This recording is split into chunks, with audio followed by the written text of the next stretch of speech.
Ladies and gentlemen, welcome back to the KMB Music Den. We're still here, don't worry. It wasn't anywhere near as long as a break as the last one. We like breaks. We do like breaks, especially we like holiday breaks. We like, I feel like crap breaks. We like work is insane breaks. Yeah. My life is in ruins break. No, I'm just kidding. Actually, We've had some. Yeah. Right now, we're doing pretty good. We're doing good right now, yeah. So, yeah, everything's good for the holiday season. Happy Thanksgiving belated to you and yours. And thank you for tuning in. As always, you are. I'm Brad. And I am everyone's friend, Keith, whether you want me to be or not. So, hey, man, it's been pretty exciting. You and I are both pretty big U2 fans, wouldn't you say? I'd say so. So the big buzz around our lads from Ireland, I assume? They're Irish. They are Irish. How to Dismantle an Atomic Bomb. Now, this album has been re-released, remastered, and How to Reassemble an Atomic Bomb. Mm-hmm. Many songs that were not on the original album have been released from the vault for this new expanded edition of the album.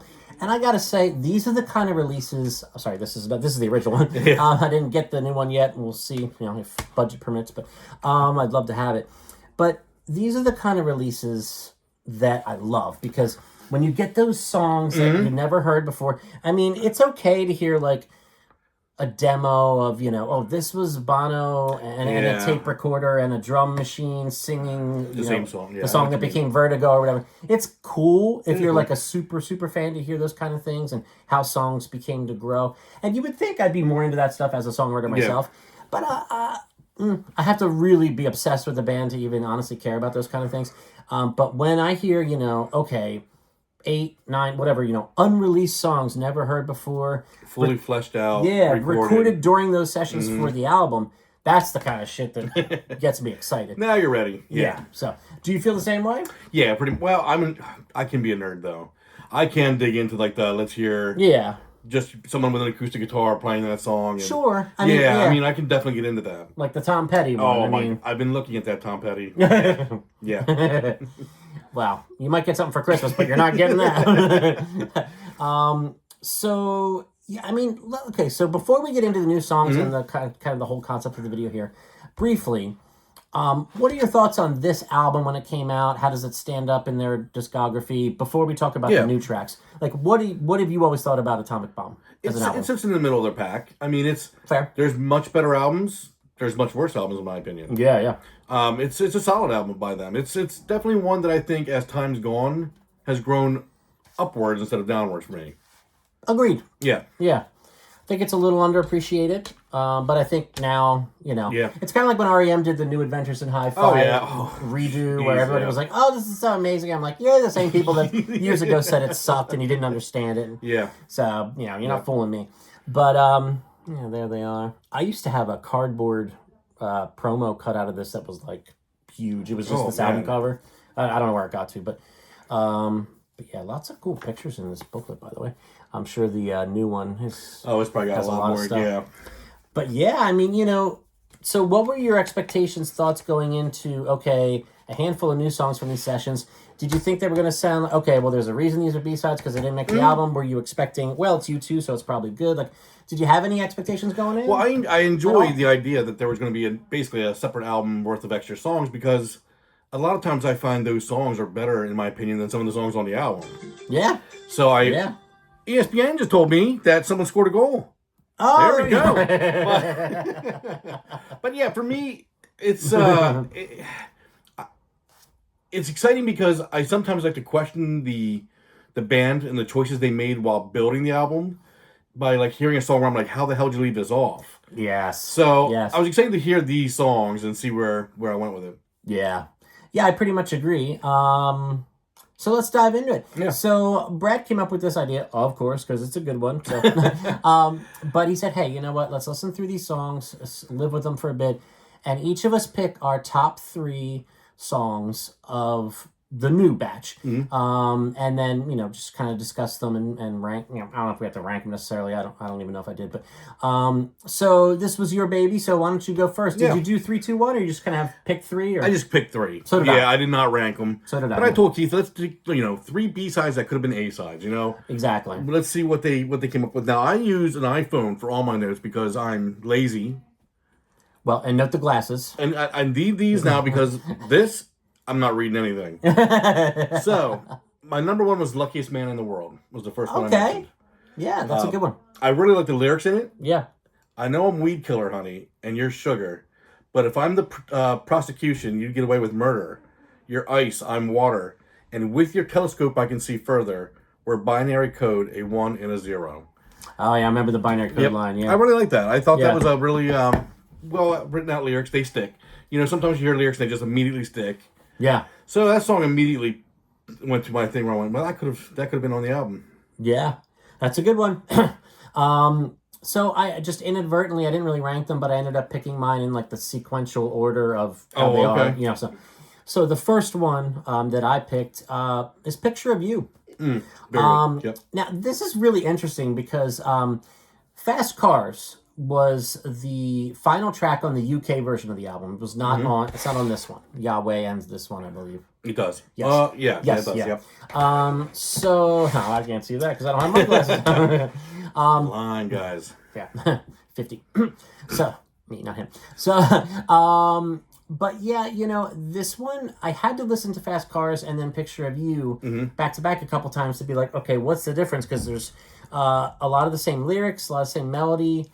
But I finally wrapped my head around, you know, "Fast Cars" is a little more subdued, and "Picture of You," I think it's a bit longer in length, but the guitars are right in your face, and I really like that. And that chorus is just killer. I mean, I don't know. That's one for me. It's like, how did that not end up on the album? All I want is a picture of you. You know,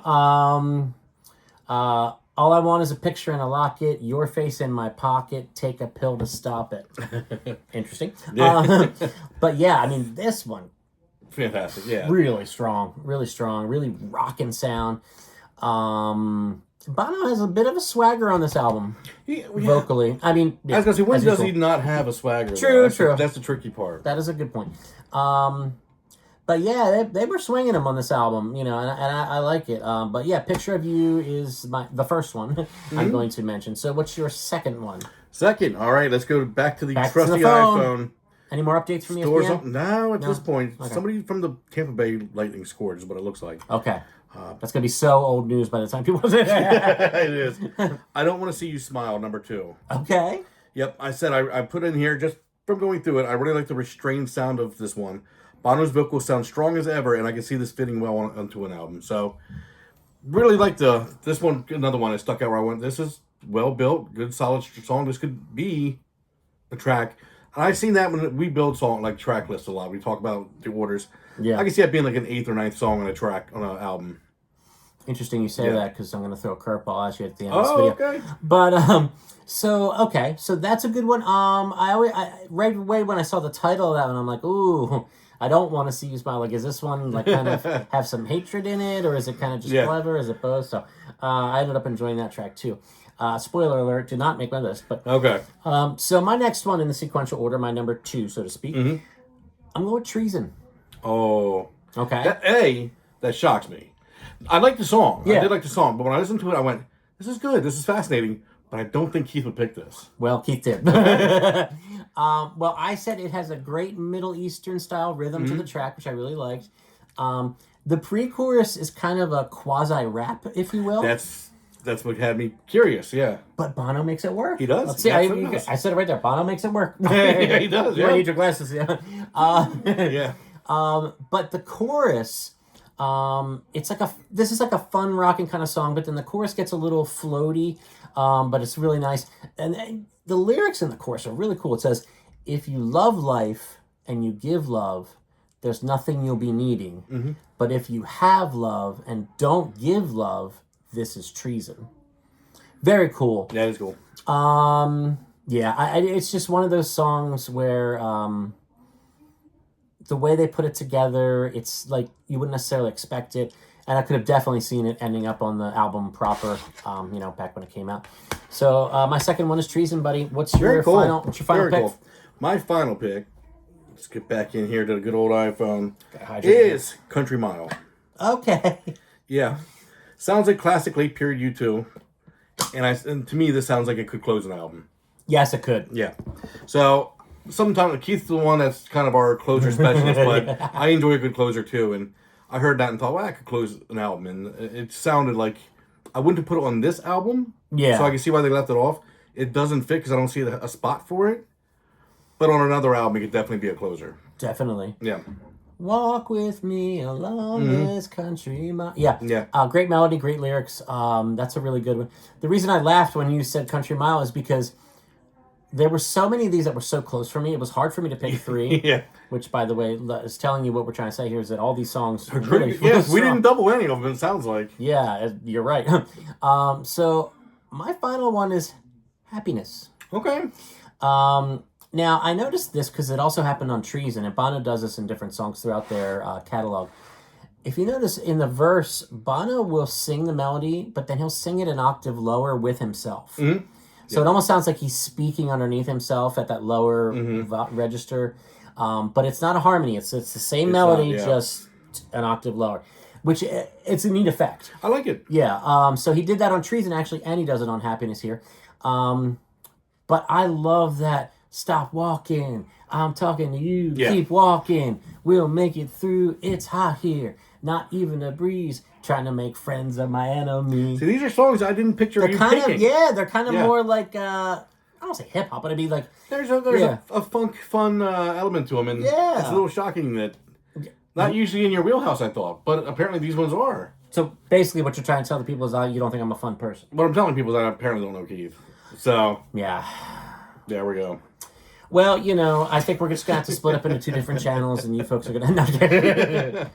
that would be my worst nightmare. So remember how I said I'm going to throw you a curveball here? Oh, yeah. Big guy? There we go. Here it comes. So, you've got 3 songs. I've got 3 songs. I'm going to make us each, and I did not decide beforehand because I wanted to be on the spot like you. I want us each to pick one of those 3 songs. Okay. Throw it onto this album. Okay. But... you got to take a song off. Oh, we got to take a song off. See, he thought he was like, oh, throw a song on, cool, that's no problem. Oh, crap. Now, the sequence doesn't necessarily matter. It doesn't matter with the sequence? Yeah. Okay. You don't have to necessarily put it in exactly where it would fit when you take the other one out. If you can, cool. But so I'll give you a moment. There's the track list here, too. So I'll give you a moment. Let me rethink. While I think of mine here. Because I didn't want to pick ahead of time and have an advantage, but at least I had the advantage of knowing what the question was. But... oh, man, that's tough. Take your time, man. Take your time. While Brad's looking that over for a moment, I do want to remind you folks to like this video, share it on social media, subscribe to the channel, and smash the bell for notifications. Thanks. I'm going to say track 4, Love and Peace or Else. Okay. Not a huge on that. That's gone. And I could put on Luckiest Man in the World right in that spot. Right in number 4. Right in number 4. All right. Well, that didn't take you that long. No.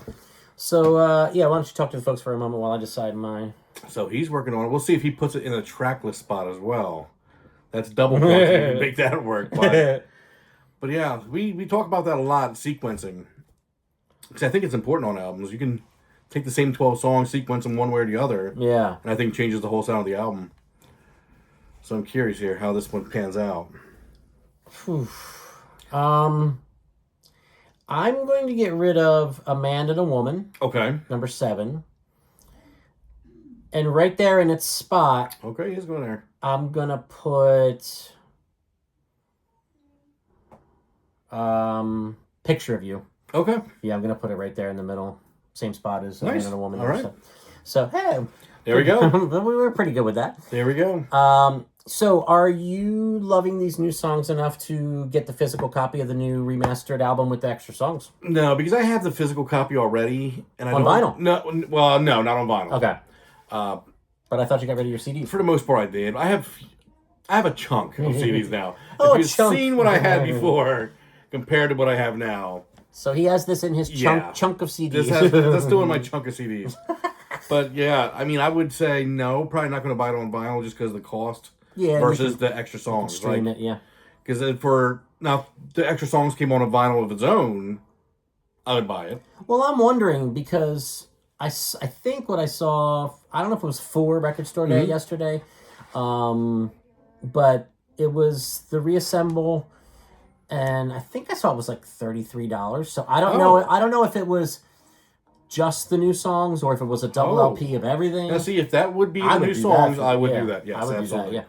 Because I gotta say, like we talked about in the beginning of the video, when you get a a batch of songs like this thrown at you that were in a vault collecting dust, you're usually expecting hit and miss, right? You're expecting to like some, to love a couple, maybe not like a few. I don't think there were any that I disliked. No, I mean, the shock to me, because the quality usually when you have the B-sides is like, they're okay. Because they've released albums since this as well.